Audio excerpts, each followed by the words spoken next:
Welcome to Rock Your Reinvention, where I help high-achieving career women like you get unstuck, make your corporate exit strategy, and successfully transition to your next chapter.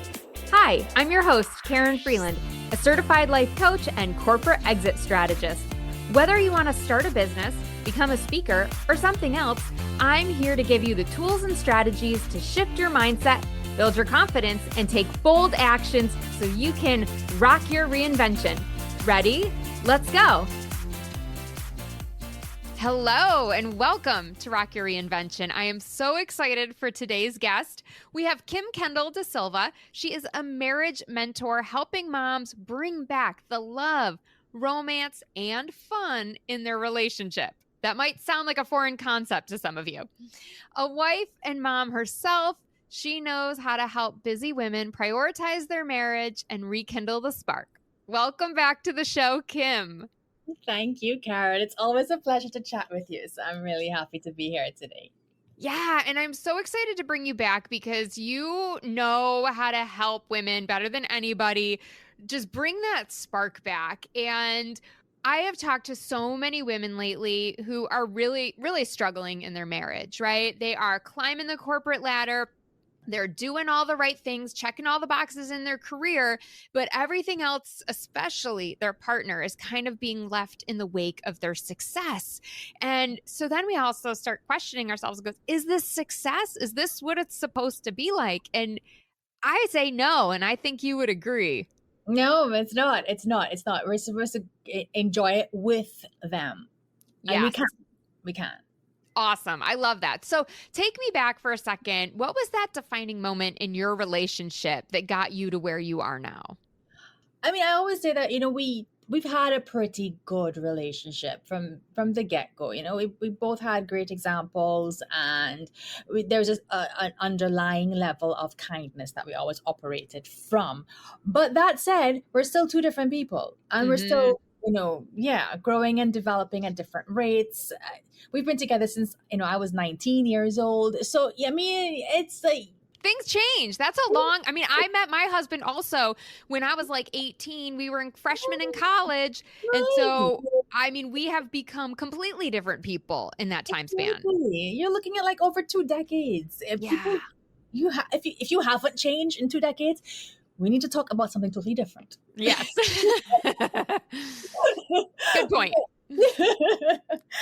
And I think one of the most difficult patches that kind of, cemented what I was doing is several years ago when I started my business. And it was so out of character for me to want to be speaking to people, being visible on social media, starting a business. I've always been very by the book, very in my box. And it just was like, what are you doing? Are you crazy? Calm yourself down. But of course, those were reflections now of my insecurities.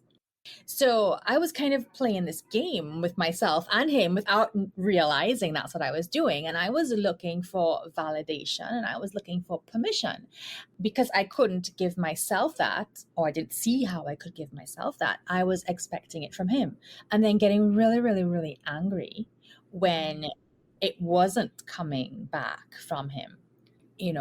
Because essentially he was mirroring back my insecurities. So I had to get to this point of realizing that if I didn't make certain changes, it was never going to happen. And that I was putting this unfair pressure on our marriage by expecting him to do things for me that I wasn't even willing to do for myself. Bingo. That's a hot button right there. This idea of expectations. And I think we all have expectations of our partner. And when they're not realized, like, we put all the blame on them, and we forget that we set those expectations and they were never part of that agreement, Like, I remember coming home once after my first big photo shoot for my website and everything, and I was so excited, and I had all these pictures, and I was like, look at these images. And he was like, yeah, they're nice. And I was like, what do you mean they're nice? Like, I want to hear, babe, you're the most gorgeous thing ever. These are hot. You look awesome. You're going to sell so much coaching. Like, I don't know. I just was expecting something different, but he was just like, I don't know what you want me to say. They're nice. Yeah, I like them. They're great. I'm like, okay. This is it, you know?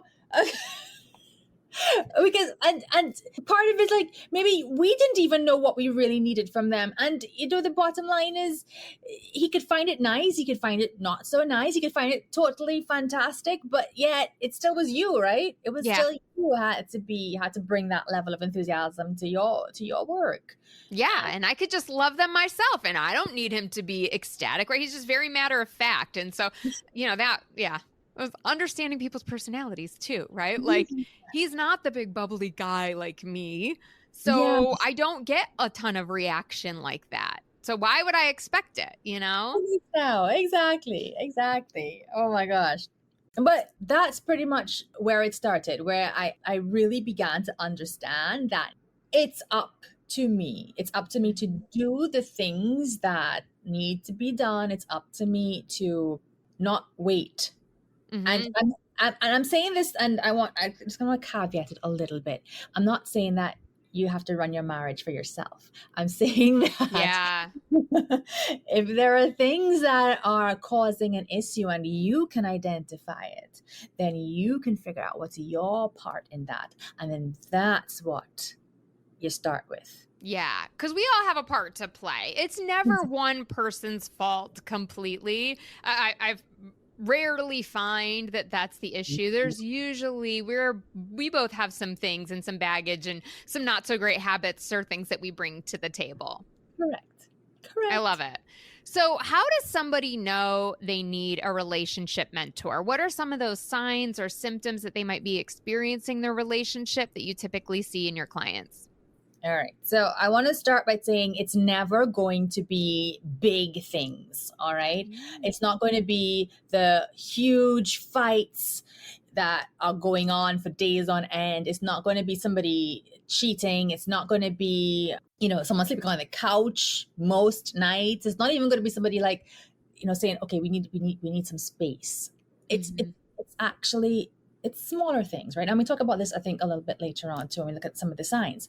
But take in front before. I don't know if you have that expression where you are. It's like take in front. It's like, there are things that you can do for yourself. And what are you paying attention to? Do you have prolonged silences? Like you may have a disagreement. Are you like purposely punishing each other? All right. Are you having the same arguments over and over again? Do you say things are just fine, or is your spouse always saying, well, we're fine, but yet you feel invisible in your marriage? Like things are not fine then. All right, that Yeah. would be a sign. Are you the one who's always initiating the date nights, the scheduling time for big conversations, the plans for everybody, maybe even intimacy? Well, then this may be your sign that it's time to look into getting some assistance. You are slowly building up resentment. And you know exactly what I'm talking about when we say this. It's like, this is not letting go because you can let it go. This is like, you're letting it go because you Right. don't want to have the argument again. And you are secretly stashing it in that list of things that really irritate me about this person and things that I'm really angry about, but I'm not doing anything about. So you're just Right. building up that wall of resentment. And Yeah. what are you Googling? Are you Googling things like, why am I unhappy in my marriage? How do I get my husband to listen to me more? Why are we drifting apart? I mean, like, if you're Googling those kinds of things, then Yeah. yes, we need to talk. Or Yeah. me and you, but, For fine. sure.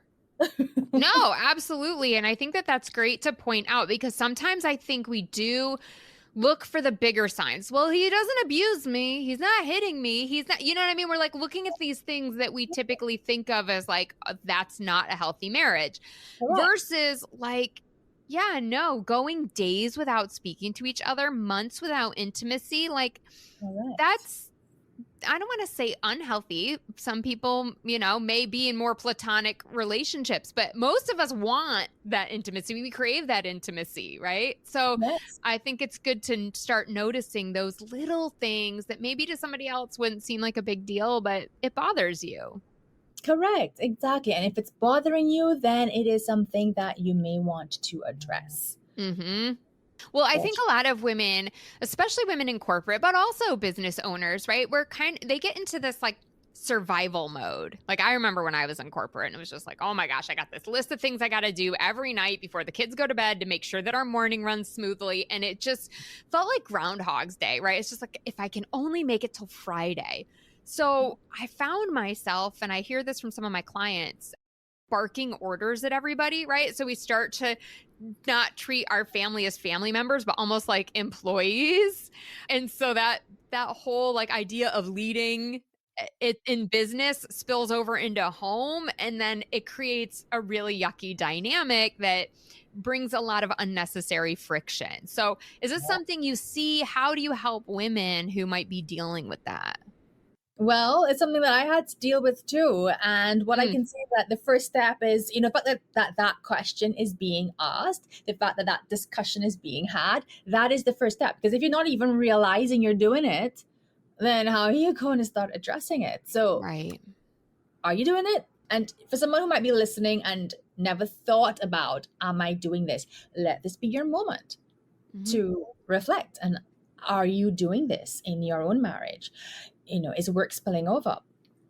I had this boss when I was in corporate, and I absolutely loved this woman. I mean, she was such a, one of those bosses that really inspired you. Like, I mean, not just inspires you, but like pulls you up to a Yes. higher level. Right. And that's the kind of boss she was. She didn't have to bark orders, but sometimes she did. But that was she was so efficient, so, demanding, but in a good way, always had our backs. She really created a very safe space for her employees. And she was totally in her masculine at work. Like, there's no doubt about it. But then, like, there'd be times like we might be having, a lunch or doing something away from the office, or I might even see her with her husband, and it was like switch flipped. This was a totally different woman. This was like somebody who would even say things like, God really blessed me when he found this husband for me. And I was Mm, like, you could not picture these two people being the same person. But yeah. it really, really was. And she had, I don't know whether it was intentionally or just that it came naturally to her because of the kind of relationship they had. She had that switch. And some years ago, again, working with my own coach and then starting my own business and having to bring more of that energy into my business, and that level of control and that level of decisiveness to some extent, that real masculine energy that I found that I wanted to apply to my business. But then I had recognized as well that I was micromanaging and trying to bring a certain level of that energy at home as well. And I had Mm-hmm. started rolling it back. And now I was facing this issue of like, I'm trying to step more into the feminine at home, but my business needs this. And I'm not sure, how to Yeah. How do you negotiate. balance it? Exactly. And I remember my coach making a comment. He's like, well, and he brought up the switch. And he's like, put a representation of a switch on your desk. And when you're finished work for the day, you flip it. And I'm like, that's so corny. But it worked, didn't it? Because it was just this reminder, Mhm. you're no longer in boss mode. First of all, you get to relax. And, I've done the day's work, and the day's work can stay there. I get to go be mom. I get to go be wife. I get to just go be, Yeah. in the space that probably matters most. And Definitely matters most. Yeah. exactly. Yeah. So, and another reason why it's important to get to that stage of recognizing it and beginning to action on it, it's because when we bring that level of hyper energy and that level of control to our marriages, especially if you are married to a more masculine male as well, what's happening is that you're triggering defensiveness in them. And when they get defensive because you're trying to micromanage them, their tone changes. And then you get upset because where is that tone coming from? Where's that attitude coming from? And then you sort of react to that. And then that's a whole spiral right there. Yeah. And I think maybe even more insidious than the defensiveness, because defensiveness is a way that is something that you can probably meet head on and recognize it and deal with it. But when you're micromanaging other people, sometimes they just become more passive.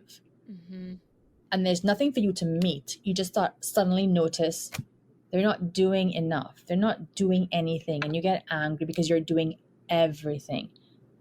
It's a fine line to walk, but it is important to recognize that, your boardroom tone does not belong in your bedroom. Yeah, that's it. Yep.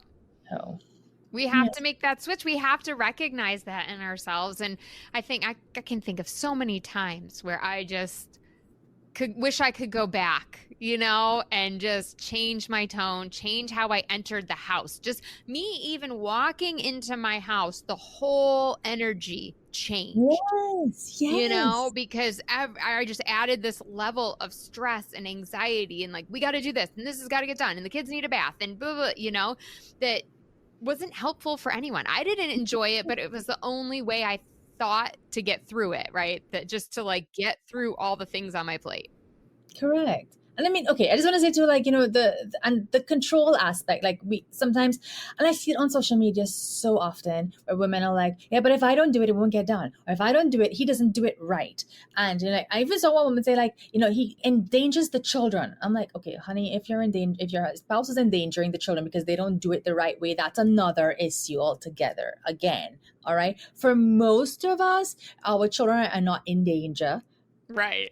It's just not being done the way we want it to be, and I'm telling you, I know this, but there are still times where I'm like about to like just be like, what are you doing? And I'm like, all right, this is not my responsibility right now. Yeah. I just have to like step back. Yeah. It's okay if the dishwasher is loaded inefficiently, as long as it's loaded and stuff is getting like, just it's done. Check it off your list. Move on. Exactly. What do you mean you use those cups for the kids? They don't like that one. It's kind of like, are you seriously going to tell him that right now? I mean, and this is like something for me because I have a little bit of OCD. Like, these are the morning cups. This is what they have their milk in. This is how much milk they have. And I usually do it. But there are mornings when he does it. And he's like, the other day, he's like, oh, I don't put enough. I know you don't. But I'm like, no. This morning, I got to stay in bed for an extra 10 minutes. Yeah, Let it go. exactly. Yeah, that's a win. It's a W. win. Check it off. Exactly. So let's talk about some more of these signs, warning signs that we might see that the relationship's in trouble or that we're doing something that needs to be changed. Because again, we can't require someone else to change, right?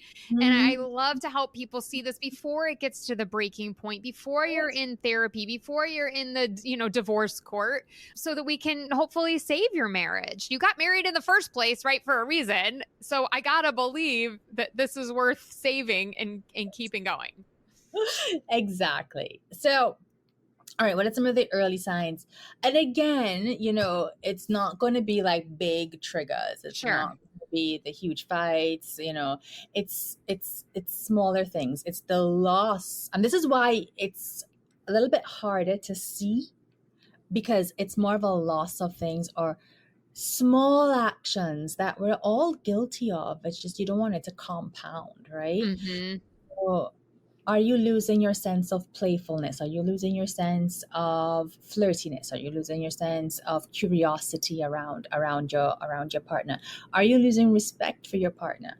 And like, okay, what does that mean? Because that respect is such a big word, and you're like, well, of course I haven't lost respect for my partner, but what are you showing, right? So I know some of you might know John Gottman. He's a relationship expert, and he and his wife have a whole institute about relationships. And one of the things that they talk about a lot is the 4 horsemen. And it's essentially like, these are the omens that you're on the wrong path. And if you don't pay attention to them, you are definitely headed. But one of them that he talks about is contempt. And this is that sense of like that disrespect coming in. And it can be really small, especially in the early days. It's like the eye rolls, it's the sort of a dismissiveness of your partner's point of view, because that just doesn't make any sense. He's wrong. But it's okay if you think it's wrong. You can be interested in why he thinks that way. All right. Things like withholding physical affection. Now, it can be intentional, it could be unintentional, but it's just something to pay attention to. Yep. How are we speaking to each other? Is passive aggressiveness and sarcasm replacing genuine conversation more often? I mean, listen, I'm queen of passive aggressive recovering. I understand it completely. It can slip in. It's easy. Mm-hmm. But reel it back. Note when you do it. If you're in a stage where you can apologize for it, then apologize for it and try again tomorrow. But Yeah. note it. Feeling like you are managing the household or managing your whole marriage and not actually living in a partnership. Mm. That's a key one. Like, what is beneath that? Like, why are you feeling like you are managing everything? Yeah.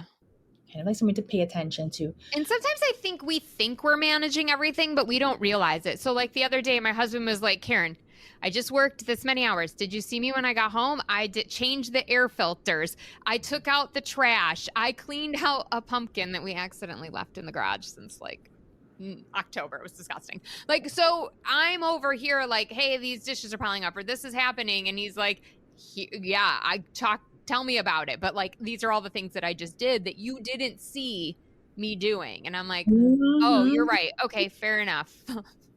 Let me go do the dishes. Yeah, right.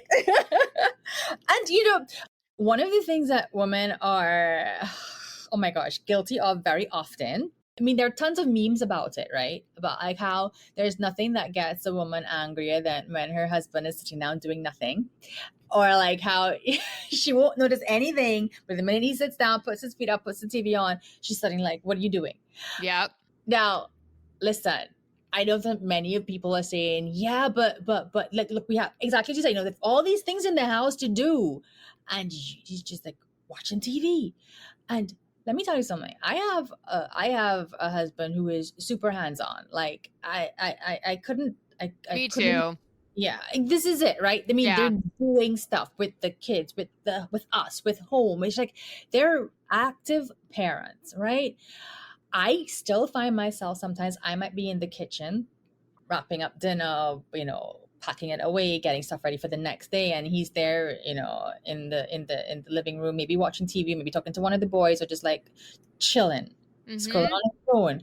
And I get this like unreasonable surge of irritation. And why I say it's unreasonable is because at least I had the tools to recognize it, right? Mm-hmm. This is a guy who has gone to work all day. He's dropped the kids to school. He's picked them up from school. He's taken them to their errands. Some of the stuff that we have just had for our meal was there because he actually cooked it. Mm-hmm. And here I am bitching because I'm washing the wares. Right. Yeah. It's like, what It's is wrong?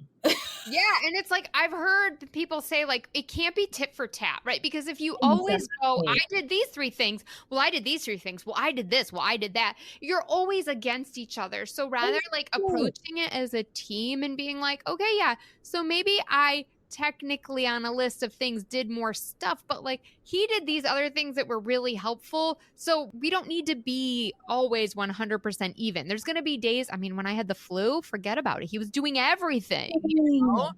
Exactly. So these are just things to pay attention to. And I just want Mhm. to reassure you that they're perfectly natural and normal because I'm telling you that you even have relationships that they recognize that their spouse is doing and they still have that little bit of irritation. So far Yeah. less if your spouse really isn't doing, then yeah, you're going to have it. It's Mhm. okay. It's normal, but there are things that you can work around it. And actually you mentioned it, Karen, and it's one of the things I actually have on my list of to mention is the noticing. Yeah. See, So great minds think alike. exactly. Yeah. So maybe let's help everybody out, right? Because I think this is where it's like, all right, this is great. I recognize this is happening. I don't want to live like this anymore. It doesn't feel good. So, what are some small daily habits or mindset shifts that can help revive the intimacy and the connection, especially if we're feeling distant right now? Correct. And I love how you say the small daily things, right? Because we always have like, oh, we just need a vacation. We need fantastic date nights. A couple's retreat would be wonderful. Look, those things are great. And don't get me wrong. If you can, do it. Every so often, you should make the effort, Mm-hmm. hopefully. But we're living on another schedule, right? We've got every day to deal with. So let's start with, I'm so sorry, the overused but underestimated power of gratitude and appreciation. Mm, Well, they're all so often. It's like, no, but it's true. Are you yeah. really doing it though, or are you just complaining about people telling you to do it? Right. Yes. Totally. That one. um, and find little ways to bring it into your life, right? Like when I was back in those like really awful days of starting starting the business and being angry all the time and being on edge all the time and trying to control everything. As soon as I woke up, I'd pick up my phone, like, okay, what emails came in? And I'll just be like, no. So one of the things I did is like I told myself I cannot look at my phone until I have laid in bed and said a prayer of gratitude for what is going well. That has become a daily. I mean, I've gotten to the point now where I'm like, I don't even need to look at my phone. It's like, okay, well, I'll get to that one when I'm ready to start work. Yes. And it is important, okay? Because no matter how bad things are in your marriage right now, and Karen, you said this at the start, you got married for a reason. There's something about this person that you love, that you admire, that you respect. Focus on that. You have to notice those things as well as all the things that need improving. Yeah. So that's a big one. Physical touch during the day. And I'm not talking, it doesn't have to be anything long, but again, from Gottman, the 6 second kiss is something that I absolutely love because it sounds like, oh, that's no time at all, 6 seconds. Actually, it is. You'd be That's long. amazed. Yeah. You'd be Yeah. amazed You how give many me a seconds it is. 6 second kiss and we're going to be doing more than kissing. This is it. No, This that's is like, hey, good exactly to it. see you. Glad you're home. Little peck on the cheek or peck on the mouth. Like, no, that's No. what I'm talking about. Exactly, I need to exactly. It implement that. leads to things. And actually, one of the nice things about it is that if you do it before you leave for work or go your separate ways for work and you can't do anything about it, you kind of have this little tension going on. Yeah, that's hot. I like it. Exactly. And so, other than leading into, physical intimacy, sex, so what else is there? Well, a hand holding, a hand on a shoulder. I would say to if you're walking past each other, don't go to the side. Let your bodies brush each other's. It's that space for touch, creating that space. Yeah. I'm a big fan of back scratches. So I'll be like, do you want to Yeah. scratch my back? I know you do. Here you go. And it's just like, and so he'll scroll on his phone, but I'm getting the physical touch that I need. So I'll Correct. take it. Right.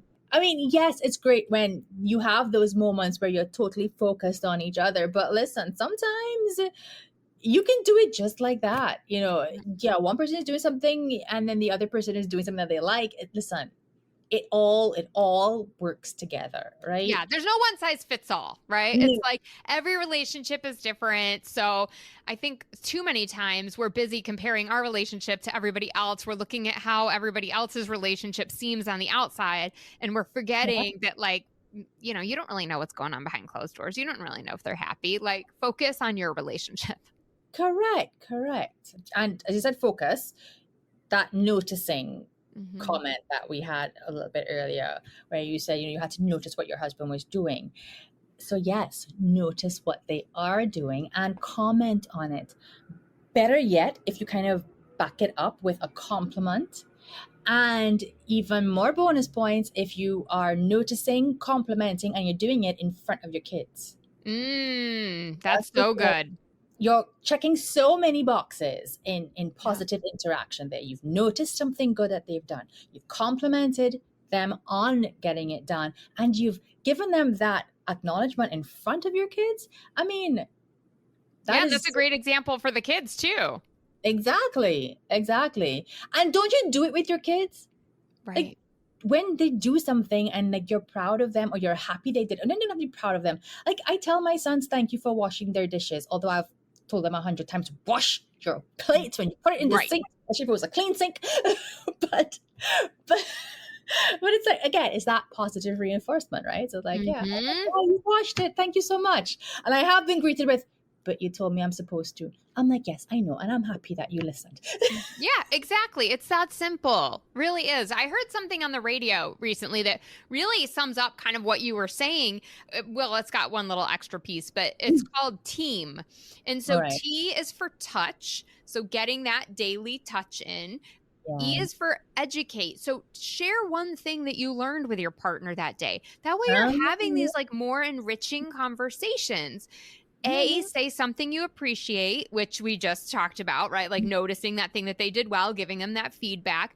And then Yes. they had M, they call metrics. So if there's anything Right. that feels off, then you can share it at that point. Like, hey, you know, when you said this earlier, like that really hurt my feelings. Or, hey, I was really hoping you were going to mow the lawn this week because the weeds are really overgrown. Like, whatever that thing is, right? And then you have this conversation around it, but you're already in like, your defenses are down because you've already had that touch and you're in that better place. So I This think that is that's, it. yeah. Yes. That is nail on the head, Karen. Those conversations, the harder conversations, are always going to be easier when you have the positive interactions. All right. It's that 5-to-1 ratio. For every negative interaction, you need 5 positive interactions. So That's a because good one, ladies. Five positive interactions before you have one negative one. I got work to do. I don't know about anybody else. I'm not kidding. The first time I heard that, in my brain, I interpreted for every positive interaction, you can have 5 negative ones. Oh, geez. Nope. Is that what I heard? I'm like, oh no. Oh no, no, no. No. Definitely not. Oh, that's Really? too funny. And this is why your compliments are really important, because it adds to your 5. And then another one that you can do to also like raise that level of positive interactions during the day, playfulness. Fun and play, they're not for children only. We need it. We need it, you know. A cheeky wink, a flirty text, you know. These little things add up over the course of a marriage. Yeah, they do. And it's that idea, teasing each other in a positive way, not in a mean spirited Right. way, obviously, you know, Yeah. in a fun way. Like, I'll just divulge. So anyone who's actually listened this far in the show, thank you. You're my person. But like, I will flash my husband my boob. Like, I'll just walk into the, I'm sorry, you're taking a sip of water and I'm literally like telling you this, but like, I will just walk by, or he'll come out of the bathroom to go to work and I'll be laying in the bed and I'll just, you know, lift up my shirt and give him a show. And like, then for a while I was kind of mad at him, right? And had resentment and I wasn't doing it because I was mad. I didn't want to show him my boob. And so he said, then I did it one day and he was like, it's been a while since you've done that. And I was like, I know, I'm sorry. Like, I've been mad at you. And so, but then it opened up this conversation, right? But we try to have this like little playfulness that, you know. Yes. Yeah. And it doesn't take much. I love that though. Oh my gosh. And yeah, you have something similar, I have to admit. But So I'm not the only weirdo. See? So everyone, your homework for tonight is to flash your partner your boob at any given time. At any given time, yeah. Your challenge, should you choose to accept it.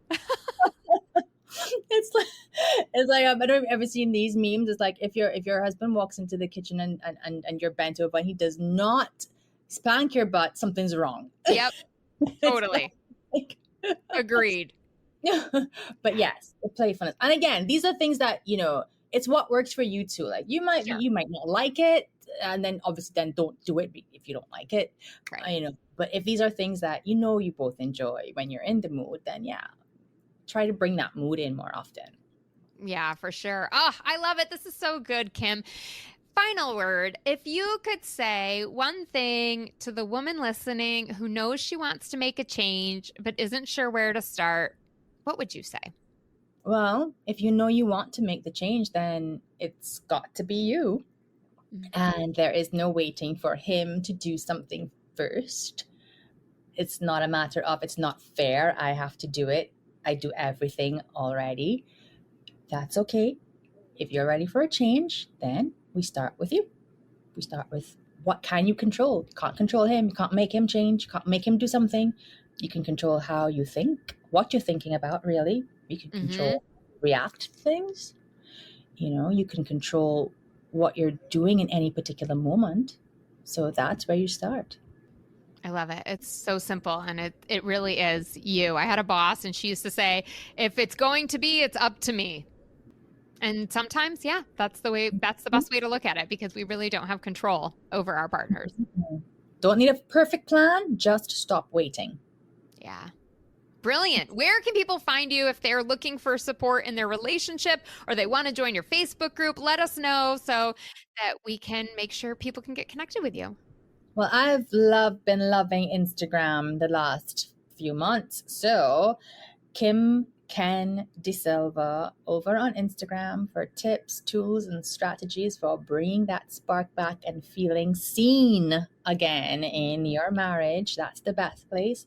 And if you want more personalized help on moving out of that roommate stage and back into that soulmate stage, well, find me on Instagram, send me a DM, and we can talk about what my mentorship looks like and if it would work for you. Awesome. Well, of course, we will have the link to your Instagram profile in the notes, so make sure you click on that and get connected with Kim today.